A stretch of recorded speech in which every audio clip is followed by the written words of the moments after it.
Buenas tardes a todos. Iniciamos, mi nombre es José Miguel Santa Ana, yo soy el director de vinculación y educación ejecutiva de EGADE Business School en Guadalajara y quiero darles la bienvenida a este importante y muy interesante evento y agradecerles a todos ustedes por su participación y, por supuesto, su respuesta a esta convocatoria. También agradecer a Enrique de la Madrid por su disposición, por su tiempo para compartir con nosotros su visión, su dirección. ¿Sí? Bueno, les quiero comentar que al final vamos a tener, evidentemente, una muy interesante sesión de preguntas y respuestas. Entonces, les pedimos de favor que sus preguntas las vayan poniendo en la sección de Q&A, ahí abajo de su pantalla, ¿no? Entonces, al final, nosotros estaremos haciéndole las preguntas a Enrique. Bueno, para seguir adelante, quiero ceder la palabra al doctor Raúl Montalvo, quien es el director de EGADE Business School en Guadalajara, y él nos dará la bienvenida y presentará a Enrique. Doctor, adelante, gracias. Muchas gracias, José Miguel. Gracias, Enrique, por la oportunidad. Estamos muy honrados de tenerte con nosotros. Mi nombre es Raúl Montalvo, director de EGADE Business School en la sede Guadalajara. Y bueno, a nombre de la sede, de verdad, siempre es un gusto el poder compartir estos espacios con todos, sobre todo espacios que son de interés común, este tipo de conversaciones, este tipo de contenidos que nos ayudan definitivamente a dar más óptica y perspectiva a lo que estamos viviendo y definitivamente decidiendo en nuestro quehacer personal y profesional. Me permito, sin mayor preámbulo, Enrique, bienvenido, presentarte. Enrique de la Madrid es licenciado en Derecho por la UNAM, maestro en Administración Pública por la Escuela de Gobierno John F. Kennedy de la Universidad de Harvard. De 2015 a 2018 ocupó el cargo de secretario de Turismo. De 2012 a 2015, director general del Banco Nacional de Comercio Exterior. De 2006 a 2010, director general de la Financiera Rural, además de haber sido diputado federal de 2000 a 2003. Coordinador general técnico de la Presidencia de la Comisión Nacional Bancaria y de Valores del 94 al 98. En el sector privado fue presidente ejecutivo del Consejo Mexicano de la Industria de Productos de Consumo con México y director de Relaciones Institucionales y Comunicación Corporativa de HSBC para México y América Latina. Desde el 2019, Enrique es el director del Centro para el Futuro de las Ciudades del Tecnológico de Monterrey y también articulista en Periódico Universal y conduce y dirige el programa Ahora, Futuro, México y el Mundo por ADN 40. Enrique, un gusto tenerte con nosotros. Bienvenido. Adelante. Muchas gracias por la oportunidad, gracias por esta presentación y bueno, pues saludo a las personas que estarán aquí en este evento con la idea de conversar, de hablar. Les decía yo que tengo una presentación que me gustaría compartir con ustedes, pero es una presentación de 20 minutos, no más, y realmente con el ánimo de poder dialogar, porque es donde yo creo que todos podemos fortalecer e intercambiar puntos de vista. Si me permite, bueno, yo llevo 2 años en el TEC de Monterrey, en un centro para el futuro de las ciudades. Ahí lo que estamos estudiando sobre todo son las tendencias internacionales, qué es lo que hacen las mejores ciudades del mundo, qué es lo que hacen en materia de movilidad, de calidad del aire, de digitalización de ciertos servicios. Y también estamos estudiando pues, lo que ha venido pasando después del COVID, porque vivimos en un mundo digital, un mundo que se ha acelerado, y bueno, yo creo que esos temas son temas relevantes y nuestra tarea es difundirlo. Nuestra tarea es por diferentes medios, una revista digital, Entorno y Futuro, un newsletter semanal que se llama Desde la Urbe, seminarios quincenales, webinars. Y luego hacemos mucho esto, muchas presentaciones que nos permiten, nos dan la oportunidad de platicar tanto con estudiantes como con empresarios. Sin embargo, el día de hoy, más que hablar de los temas de ciudades, me gustaría compartir con ustedes algunas reflexiones de el momento que vivimos en el mundo, el cambio de época, la situación donde nos encontramos en México y qué vamos a hacer. ¿Qué vamos a hacer para podernos subir al mundo y no finalmente quedarnos irremediablemente atrás? Entonces, si me permiten, tengo esta presentación y repito, no me debe llevar más de 20 minutos y al término de los cuales poder tener una conversación. Yo vengo diciendo desde hace tiempo que no vivimos solamente una época de muchos cambios, sino que vivimos algo mucho más profundo, que es un cambio de época. Una época que sobre todo se explica por la llegada del Internet o por la invención del Internet y toda la economía y todo lo que se ha transformado a partir de ahí. Y hoy resulta cada vez más evidente porque ha modificado la forma en cómo nos comunicamos, ¿no? Nos comunicamos a través de correos electrónicos o a través del WhatsApp o de repente ahora a través de Signal. Difícilmente usamos un celular ya para hacer una llamada telefónica tradicional. Y nos comunicamos así al extremo de que muchas veces ya no le hablamos a una persona, sino lo estamos haciendo por estas formas, o incluso el WhatsApp se comunica por Internet cuando queremos hacer una llamada telefónica. Se están modificando las formas como trabajamos, la manera como estudiamos. Es un cambio de época radical. Pensemos, veamos estas empresas, veamos esta gráfica que revela muy bien el tamaño de dónde se está concentrando el valor de la economía hoy en día. Y una empresa como ExxonMobil, que tenía quizás hace un par de décadas, valía 400,000 millones de dólares, hoy vale la mitad. Y en cambio empresas como Google y Amazon probablemente no valían más de 15,000 millones de dólares, han crecido 50 veces su valor y hoy valen 8 veces más que las empresas tradicionales de una economía que va de salida, que está en transición, no que vaya a desaparecer. No van a desaparecer necesariamente, no van a desaparecer los coches, pero sí van a desaparecer al final del día los coches que utilicen diésel y gasolina. Probablemente las empresas como ExxonMobil no van a desaparecer, pero lo más probable es que en algunos años el 80% de su producción sean energías renovables y cada vez menos sean las energías tradicionales. Entonces, esta es la nueva economía, esta es la que está creciendo. Empresas como Amazon en los últimos meses alcanzaron ya el 1,000,000 de empleados, que la única otra empresa que tiene 1,000,000 de empleados es Walmart, que sería, digamos, de la economía tradicional. Y una de las cosas que caracteriza esta economía es la colaboración y que te montas en otras cosas para poder desarrollar y que no importa tanto ser dueño de ciertos activos, lo que aquí importa es ser dueño de los datos y ser dueño de la comunicación. En una plática el otro día muy interesante que haría referencia a eso, en una reunión del Consejo del TEC, y donde invitaron a Harari, al que es el autor de Homo Sapiens, Homo Deus, decía que hoy lo que importa es quién es dueño de los datos. Y quién es el dueño de los datos va a controlar el mundo. Y en ese sentido, pues hoy ya vemos que empresas como Facebook, como Airbnb, como Uber, no son dueños del contenido, ese lo hacemos nosotros. No son dueños de los cuartos o de los hoteles, no de los hoteles, sino de las habitaciones, de las viviendas. No, tampoco son dueños de los coches ni contratan a los conductores, pero son dueños de la plataforma y conocen lo que hacemos y conocen nuestras preferencias y conocen nuestros hábitos y a partir de eso nos ofrecen servicios y nos van de alguna manera alimentando y también creando nuevas necesidades. La pandemia lo que ha hecho, además de la enorme tragedia sanitaria y económica que es, lo que ha hecho es que ha acelerado este mundo. Este mundo no se ha detenido, al revés. Este es el mundo que justamente pudo crecer. ¿Por qué? Porque cuando las señales, quédate en casa, no viajes, no salgas, pues entonces, ¿cómo resolvimos los problemas? Pues muchos los hemos resuelto a través del mundo digital.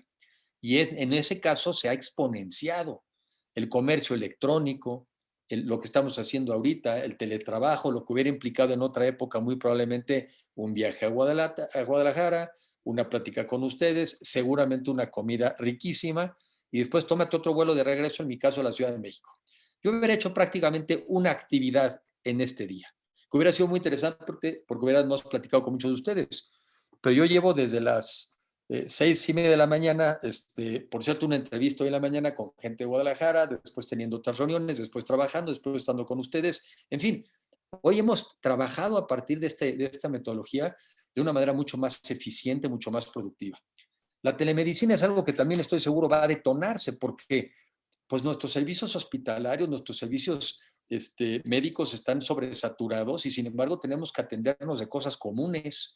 Oiga un dolor de estómago, oiga una gripa, oiga un seguimiento de las consultas de las enfermedades que tengo. Ya no se justifica ir a un hospital para hacer esas cosas. Simplemente hago una cita y me conecto con el médico a través del Internet. Y la educación en línea, a mi juicio, la educación es uno de los sectores más retados. Y precisamente yo creo que las instituciones que venían ya haciendo un esfuerzo importante en ese tema son los que lo han podido evolucionar. Harari justamente platicaba que en la universidad donde él trabaja, en Israel, venían platicando desde hace mucho tiempo en este tema de las nuevas tecnologías y dar clases así, sasasá. Y bueno, puras discusiones y mucha resistencia. Este mundo nos cambió y nos hizo tomar, experimentar y probar cosas que sabíamos que teníamos que probar, pero no encontrábamos el momento y el momento llegó ya. Este es el mundo en donde estamos, este es el mundo que crece, este es el mundo donde se agrega valor, este es el mundo donde hay que subirse y el peligro es el que no se sube. Ahora, ¿dónde estamos mientras tanto en México en ese sentido? Pues el problema es que estamos, a mi juicio, en 5 crisis. Una es una crisis económica muy profunda. El año pasado tuvimos una caída del PIB de alrededor del 8,5%, que es la caída histórica más alta, entiendo que desde la época de la Gran Depresión. Es la caída más alta, ya prácticamente en los últimos 100 años. Y cayó sobre mojado, porque ya el año anterior ya traíamos un crecimiento cero. Y el problema no es solamente el tamaño de la caída, sino también el tiempo de la recuperación. Esto además ha tenido un impacto desigual en el país, porque así como el crecimiento en México es igual, pues las caídas también son desiguales. Algunos de los estados de la República que más crecían, que eran Baja California Sur, Quintana Roo, vinculado justamente a los temas de turismo, pues ahora son los estados que más estragos han tenido porque la gente no puede viajar. Y ya traíamos problemas otra vez de falta de inversión, pero bueno, el año pasado una caída del 20%. A mi juicio no tiene que ver solamente con el tema médico, sino también tiene que ver con un problema pues, de confianza o de falta de confianza en las reglas del juego. La otra crisis que tenemos es una crisis social. Al 2018 México tenía 42% de su población en nivel de pobreza. Nos había llevado prácticamente 10 años bajar 2 puntos. O sea, bajábamos 0,23% al año. Ahora se estima que con una caída como la que tuvimos el año pasado, la pobreza multidimensional podría pasar de ese 42% al 58%, 16 puntos. ¿Quién sabe cuántas décadas sea eso de combate a la pobreza? Es terrible, porque entonces no nos gustaba la sociedad desigual, pues toma, ahora más desigual. No estábamos muy preocupados de los problemas de pobreza extrema, pues toma, más pobreza extrema. Entonces estamos en un problema realmente crítico en el arranque, ya del arranque llevamos un año, en donde muchísimas personas simplemente no tienen ingresos suficientes para satisfacer sus necesidades básicas de alimentación. Y eso, bueno, pues va a tener un impacto terrible en la calidad de vida de esas personas, en la calidad de vida del país, en los niveles adicionales de inseguridad y sobre todo esta sensación que ya se vive de una sociedad injusta y desigual, pues se va a exacerbar y ese es un problema muy grave. Crisis sanitaria, pues ya sabemos que estamos ahí, a mi juicio, pues todavía fuera de control y ahora con el reto y las vacunas, ¿verdad? Y a qué ritmo nos las vamos a poner y con las consecuencias que eso va a traer en el mundo, porque los países que se vacunen antes, pues se van a cerrar. Yo ya me vacuné, yo ya me protegí, oye, yo no voy a viajar a tal lugar o no voy a realizar comercio con tal país porque no se me vaya a volver a reactivar la situación aquí, a pesar que seamos vacunados, porque todavía no sabemos qué tanto nos protege la vacuna. Ahora sabemos que te puedes vacunar, en teoría tú estás bien, pero puedes transmitir la enfermedad, ¿no? Entonces no estamos tampoco al 100% tranquilos. La otra crisis, que ya es en México una enfermedad crónica, es la crisis de la inseguridad pública. Y no voy a abundar en eso, pero lo único que sé es que ahora tenemos más militares en la calle y de todos modos tenemos más muertos. Entonces, evidentemente, más de lo mismo no es la salida. Y la última, pues es una crisis muy profunda, que es una crisis de gobernanza, una crisis política, una crisis de confianza, una crisis de polarización del país. Y justamente cuando se tienen retos tan grandes es cuando necesitamos estar más unidos. Y lo que menos uno se imaginaría es que desde donde te tienen que invitar a la unidad es de donde vienen las señales de polarización. Gana el presidente Biden en los Estados Unidos, que a mi juicio es una gran noticia, entre otras cosas porque se va Trump. Así de sencillo, se va Trump. Un personaje que solamente llega al poder, pues por las cosas que también algunos llegaron, pues porque es una sociedad desigual, es una ciudad enojada, es una sociedad rabiosa, y muchas veces busca a aquellas personas que les venden la esperanza de que les va a ir bien, pero muchas veces simplemente les venden la esperanza de que ahora sí a los que los han dañado, a los que les dicen que los han dañado, ahora a ellos también les va a ir mal. Es la sociedad de la revancha. Es la época de la revancha, ¿no? Del revanchismo. Quizá no te doy una respuesta, pero de que nos desquitamos, nos desquitamos. Ahora, esto va a traer complejidades también, la llegada del presidente Biden, porque afortunadamente él tiene una visión moderna, contemporánea, sobre la crisis del cambio climático en el mundo, va a volver a retomar la entrada al Acuerdo de París, va a volver a seguramente a exigir una mayor regulación a las empresas de su país, y no me imagino que los Estados Unidos solamente le vayan a pedir reglas más estrictas a sus ciudadanos y a nosotros no. No me imagino que digan, aquí sí mis empresas van a cuidar las reglas y vamos a irnos a las energías renovables y vamos a bajar la emisión de gases de efecto invernadero, pero le vamos a comprar a México como lo quiera producir. No me lo imagino así, francamente. Me imagino que va a haber tensiones, va a haber conflictos y además también los va a haber por la falta de respeto a las inversiones internacionales en nuestro país.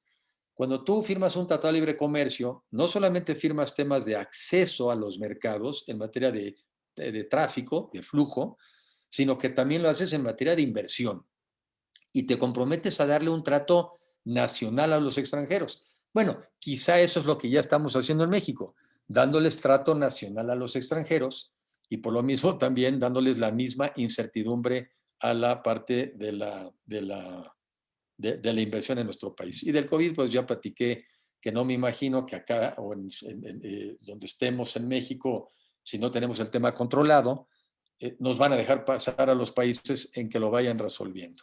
Ahora, ya platicé un poco del entorno del mundo, de dónde estamos, cómo se mueve la economía del conocimiento, una economía exponencial. Lamentablemente platiqué también de dónde nos encontramos en la coyuntura, pero México tiene con qué, o sea, sí tenemos con qué subirnos a ese mundo o no, y ya. O sea, sí tenemos cómo a seguir aspirando a ser un país desarrollado o no, y ya. Pues yo creo que sí. O sea, yo creo que sí tenemos todo para hacerlo, y así lo ha acreditado una gran parte del país. Yo diría que sobre todo del centro al norte del país, lo ha acreditado cuando nos hemos vuelto uno de los países más productivos, más exportadores, más competitivos. Recordar más cosas que no se nos olviden. Al principio de los 80s, el 70 y tantos % de nuestras exportaciones eran petróleo. Hoy en día no son ni el 6% del total. ¿Y qué quiere decir eso? ¿Que nada más es que se cayó el petróleo y se cayó el precio del petróleo? Pues no. Quiere decir que aumentaron las exportaciones de los productos, sobre todo manufactureros, ¿no? Nos volvimos un gran jugador en la industria automotriz, sexto productor, cuarto exportador. Nos volvimos muy importantes en la industria también aeroespacial, sexto, séptimo proveedor del mundo. Nos volvimos muy importantes en la industria de servicios, sexto país más visitado del mundo. Hoy en día somos uno de los países, el 10, y seguramente mejoraremos porque sigue creciendo, el 10º país que vende más alimentos en el mundo. Llevamos ya 2 o 3 años de superávit en la balanza alimenticia muy importante. Entonces, en fin, sí tenemos con qué. El problema es que, bueno, una, pues no nos la creemos, y la otra, pues que es una situación muy desigual, porque algunos sí tienen con qué y muchos otros no tienen con qué, ni cómo, ni saben para dónde ir. Y otra de las fortalezas que tenemos como país es que es un país joven. Es un país de 29 años de promedio de edad. Y esto es importante ¿en qué contexto? En el mundo digital. Porque finalmente quizá en el mundo anterior decíamos, bueno, pues los jóvenes son importantes porque son mano de obra y necesitas en las fábricas y las empresas, y también era verdad. Pero hoy en día ser joven, yo creo que te da elementos para poderte incorporar con mayor facilidad al mundo digital. Los jóvenes ya nacieron con eso. Los jóvenes ya nacieron con el celular en la mano, con la computadora enfrente, con la utilización cada día de más aplicaciones. Eso les es natural, ¿sí? A otros nos es menos, nos cuesta más trabajo. A los jóvenes no. Sé que hay 500,000 de plazas vacantes de inteligencia artificial en los Estados Unidos. Pues esas pueden ser todas para nosotros, para los mexicanos. En este caso, sin que nos tengamos que ir, porque ahora podemos emigrar a través del Internet. Lo que importa es que emigren nuestros servicios y que regresen nuestros pagos. Ya no nos tenemos que ir para podernos incorporar. Y bueno, pues hacia dónde va esta conversación es ¿y qué vamos a hacer?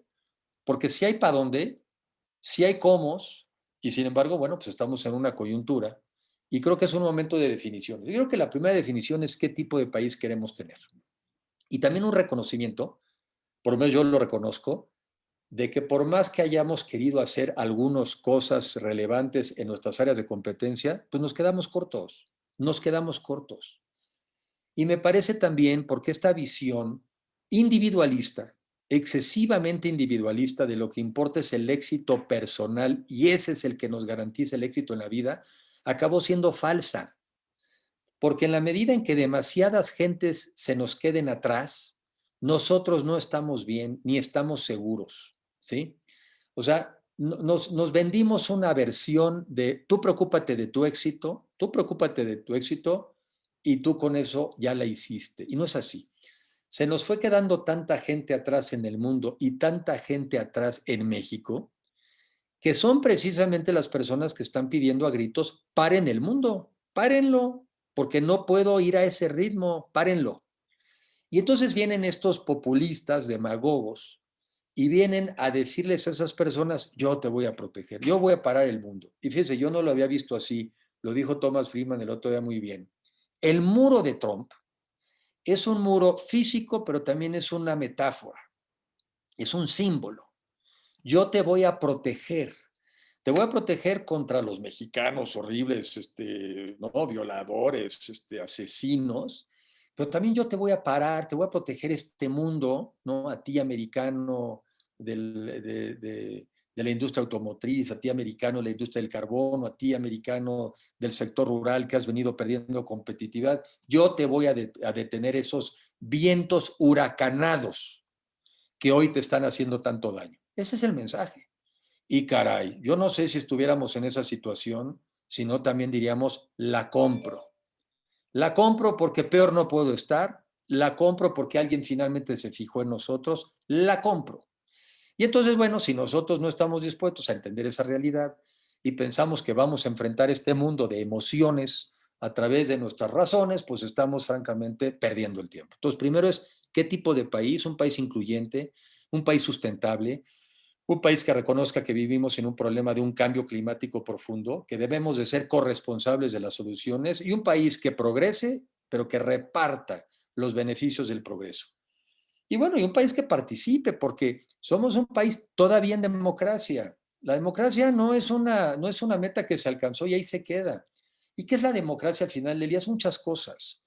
Porque una democracia es, por un lado, obviamente, un sistema para elegir gobernantes y también para elegir a otros cuando no te gustaron los que tenías. Eso es. Pero también una democracia es un sistema que respeta los derechos humanos. En un régimen autoritario eso no importa. La prioridad es el pueblo. Tú en lo individual, si no le estás aportando al pueblo, tú no cuentas, ¿no?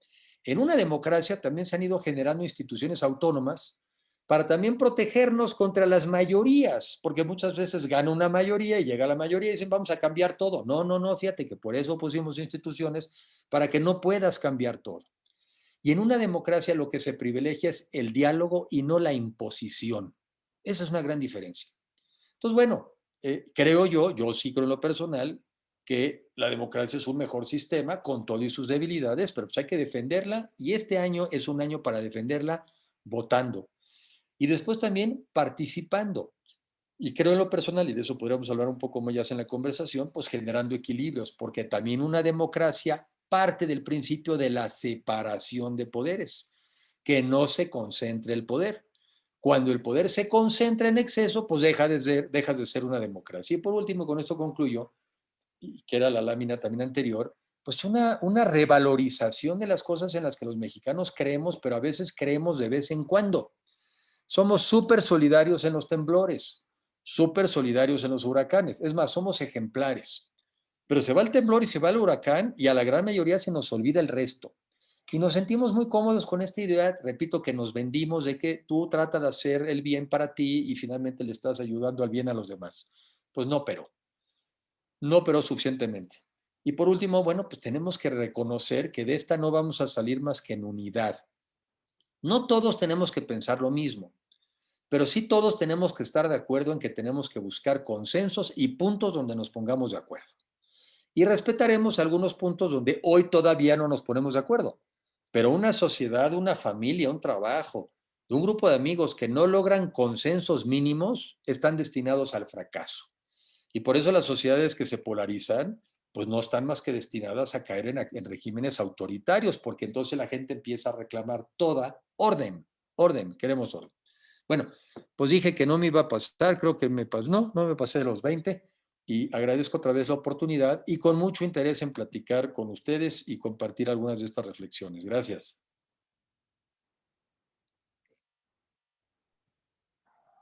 Muchas gracias, Enrique. Grandes temas y evidentemente muchas cosas por hacer. Bueno, vamos a pasar a las preguntas. Bueno, vamos a iniciar con cuáles serían las recomendaciones para acelerar la digitalización en el mercado mexicano y específicamente en el estado de Jalisco.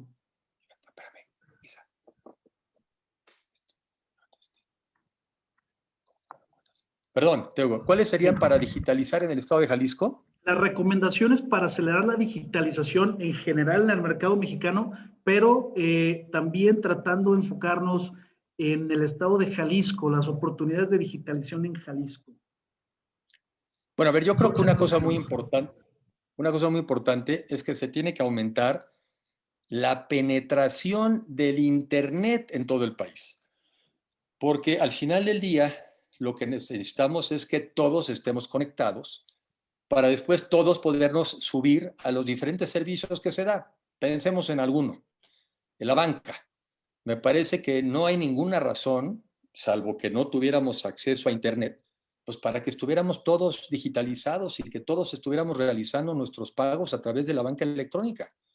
Me parece que es fundamental, es básico. Me parece que vamos a tener que proveer servicios de salud, como lo venía yo comentando, pues a través también del Internet. Entonces, creo que el primer punto es la penetración del Internet en todo el país. Lo segundo es el acceso, porque tú puedes ver pasar un cablecito por ahí, o puedes ver, no las ves, pero pasan las ondas del Internet, pero si tú no tienes acceso a ellas, pues como si no tuvieras penetración. Entonces, tiene que haber además accesibilidad. Hoy en día estos servicios se pagan, entonces lo que tenemos que encontrar es la manera en que también muchos de ellos, pues sean quizá como la luz, ¿verdad? Servicios públicos como el agua, donde muchos de ellos podamos tener acceso de manera más clara. Y la otra sería, pues, la educación, la cultura, de que esta es la vía, de que esta va a ser la vía más eficaz, de que esta es la vía donde nos vamos a poder comunicar de manera más clara, más directa. Entonces, penetración primero, pero después también accesibilidad y después la cultura de que esta es la nueva manera de saber leer y escribir. El que no está alfabetizado en el mundo digital se equivale a la persona que hoy en día no sabe leer ni escribir. Está fuera del mundo, está fuera del mundo. Sí, muy bien, muchas gracias. Esa fue una pregunta de Oscar Ruiz, que no lo mencioné al inicio, pero vamos con una pregunta de Francisco García. ¿Crees que la herida de la polarización en México podrá sanar? Sí, y entre otras cosas no hay que aumentarla, ¿no? Las heridas sanan, los cuerpos físicos sanamos, los cuerpos sociales sanan. De entrada lo que hay que parar es la polarización. Y como dice, creo que este refrán gringo, ¿no? De que you need two to tango, pues también necesitas dos para pelearse. Si uno te provoca, pero pues tú no reaccionas en pleito, pues no te peleaste, ¿no? Entonces yo creo que es muy importante darnos cuenta que la polarización no hace más que sacar lo peor de cada uno de nosotros. Cuando vivimos en una época donde lo que tenemos que sacar es lo mejor de nosotros. Y lo que tenemos que encontrar es puntos de acuerdo, eso es muy relevante. Cuando estás polarizado, pues ya no más por de quién vino el comentario ni lo escucho. Voy a entrar a algunas reuniones muy interesantes de un grupo, de unos consultores colombianos que manejan un tema que le llaman diálogos, creo que llaman diálogos improbables. Y uno de los temas, fíjense qué buena frase es, duro con el argumento, pero suave con la persona. Y la otra es que tú te fijes en lo que se dice y no quién lo dice. Lo cual refleja que muchas veces en el mundo ya no estamos dispuestos a escuchar algo, por más inteligente que sea, por de quién viene. Entonces sí, hay que parar la polarización y tenemos que buscar cómo nos volvemos a unir alrededor de temas comunes, que por cierto, ahí están, son nuestros problemas. Los temas comunes son nuestros problemas. Oye, ¿cómo vamos a enfrentar el problema, por ejemplo, del trabajo en el futuro en mundo digital? ¿Qué tipo de habilidades necesitamos? Oye, tenemos un problema de mala calidad del aire y eso es un tema que nos afecta a todos nosotros. ¿Qué soluciones planteamos? Oye, tenemos un problema de falta, por ejemplo, hoy en día de gas en México y de energía. ¿Cuáles son las alternativas? O sea, los problemas en el fondo son los que nos unen Y creo que esa es la manera de volvernos a reunir alrededor de los problemas y de las posibles soluciones. Muy bien, muchas gracias. Bueno, pasamos a una pregunta de Juan Manuel Solís. Y digo, ya mencionaste algunos de estos elementos, pero en caso que tengas algún comentario adicional, ¿qué tenemos que hacer para romper con esa visión caduca que se está viviendo y llevando a cabo pues en México y en general en varias partes del mundo? Yo creo que lo primero, y aquí voy a dar una opinión que pudiera al principio ser un poco cuestionada, rara, pero les doy mis razones. Yo creo que primero los mexicanos tenemos que encontrar entre nosotros mayor empatía. Hoy en día existen las cifras que les puse, ¿no? Mi argumento les voy a decir un poco por dónde iba. Antes del 18, 42% de los mexicanos eran pobres, la mayoría no éramos pobres. Quiere decir que todos podríamos, los que no somos pobres, podríamos asumir un cierto acercamiento con los grupos que se nos han quedado atrás, con las personas menos favorecidas, con el joven o la joven que no pueden terminar la escuela, la primaria, la secundaria o hacer la carrera, con aquellas personas que les podríamos ayudar a que se incorporaran al mercado laboral. Yo hablaba de un concepto de adopta un mexicano, podríamos decirle apoyo a un mexicano, la empatía. Porque si yo no tengo empatía primero contigo y tú no sientes que a mí me interesan tus temas y que me intereso por ti, bueno, ¿y por qué vamos entonces de nada empezar a hablar sobre la conveniencia o no de la refinería de Dos Bocas? O de repente, ¿cómo vamos a empezar a hablar si la economía tiene que ser global o más cerrada? O que si realmente es importante la soberanía en materia energética o no. Bueno, pues si ni siquiera nos conocemos, hombre, ¿de qué vamos a hablar? No nos conocemos. Es más, formamos parte de bandos sin querer. Y en una visión todavía más maniquea del mundo, pues hay los buenos y los malos, ¿no? Los ricos y los pobres. Entonces yo sostengo que un ataque de empatía, una invasión de empatía de los mexicanos que tenemos más posibilidades con respecto a los que hoy tienen más necesidades, es un prerequisito para poder dialogar. La otra en paralelo, y déjenme ir entrando a este tema que sé que todos va a salir, le voy entrando. Lo otro, miren, yo veo las cosas así. La mitad de los mexicanos se sienten identificados por el gobierno del partido en el poder hoy. Se sienten identificados. Es más, lo ves en las encuestas. Están satisfechos. Habemos otra mitad de mexicanos que no estamos satisfechos, pero formamos parte de grupitos en donde no tenemos el peso ni la fuerza específica para tener un diálogo político hacia la otra parte. ¿Qué necesitamos? Igualar fuerzas. Y por eso es que hoy se necesita que aquellas personas que tradicionalmente eran miembros de oposición de diferentes partidos, tenemos que formar parte de una coalición para buscar la posibilidad de equilibrar las fuerzas, de entrada en el Congreso de la Unión, pero yo también les diría en las gobernaturas de los estados y les diría también en los gobiernos, en los congresos locales. Necesitamos equilibrar fuerzas, pero ¿saben para qué? Para sentarnos a platicar. Si el que se siente muy poderoso nos ve a los otros muy chiquitos, no nos hace caso. Pero si nos ve del mismo tamaño, no le queda más que hacernos caso. Entonces yo creo que por un lado, fíjense, una invasión de empatía individual hacia las personas más necesitadas. Pero por otro lado, una actitud muy pragmática en cuanto a apoyar una oposición que se vuelva una alternativa para poder dialogar. Son las dos cosas que en el corto plazo tenemos que hacer si queremos defender nuestras instituciones y sobre todo generar un diálogo para prosperar, porque miren, el mundo no se detiene. Aquí, aunque hayamos buenos y malos, el mundo no se detiene, el Internet no se detiene, los países desarrollados van a reponerse más rápido porque están en este mundo digital que es el de hoy. Y si nosotros no nos ponemos las pilas, el atraso para nosotros puede ser fatal y especialmente para los grupos más vulnerables. Entonces, está en el interés de nosotros ponernos de acuerdo para no vivir en un país que acabe siendo inviable. De acuerdo, gracias. Bueno, vamos a pasar a una pregunta de Mari Carmen de May, que tú comentabas que somos, bueno, México es un país de jóvenes. Entonces, ¿cuál es la recomendación de cuáles pueden ser esas habilidades que deben de tener los jóvenes en México para el futuro que ya lo estamos viviendo realmente? A ver, en ese sentido a mí me queda muy claro el caminito, muy claro el caminito. O sea, estás en un mundo, no sé, si estabas en el mundo rural, pues había que ser campesino, ¿no? Pues qué otra cosa. Y si de repente estabas en el mundo de las manufacturas, pues había que ser industrial.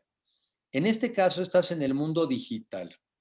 Y el tema es cómo me subo a ese mundo o cómo incorporo tecnologías en mi mundo digital. O sea, no hay forma de que una persona hoy pueda querer ser exitosa sin o subirse francamente a ese mundo o por lo menos ver cómo incorpora lo digital.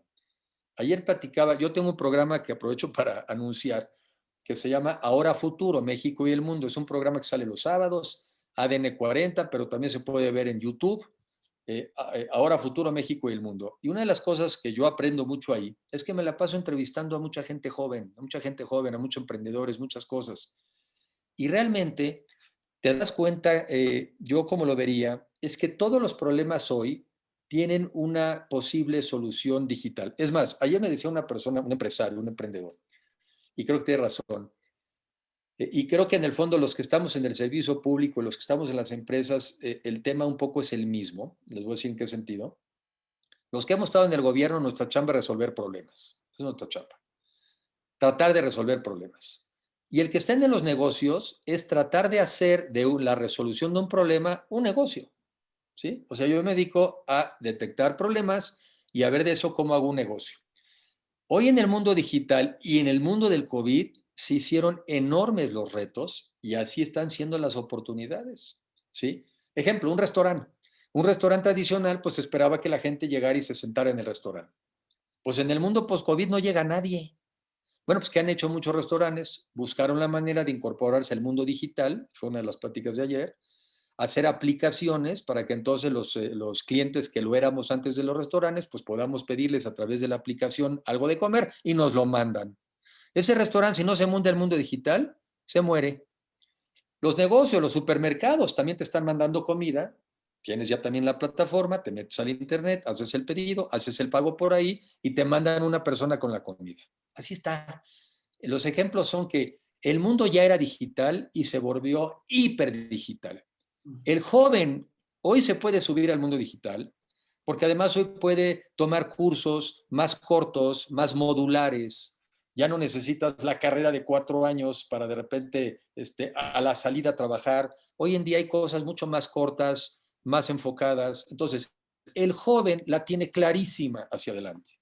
Es el mundo digital. No necesita los grandes capitales para hacer un nuevo negocio, para hacer una aplicación.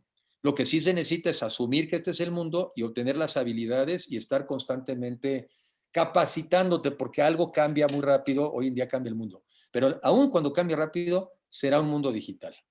De acuerdo, de acuerdo. Bueno, me parece que es la última pregunta. Antes de cerrar con algún comentario tuyo final, ¿cómo consideras, es una pregunta de Raúl Ponce, cómo consideras que tecnologías como el blockchain van a cambiar las dinámicas del comercio y cómo podría beneficiar esto a la base de la pirámide? Bueno, yo entiendo de lo que entiendo, que no soy un experto en blockchain, pero algo he platicado.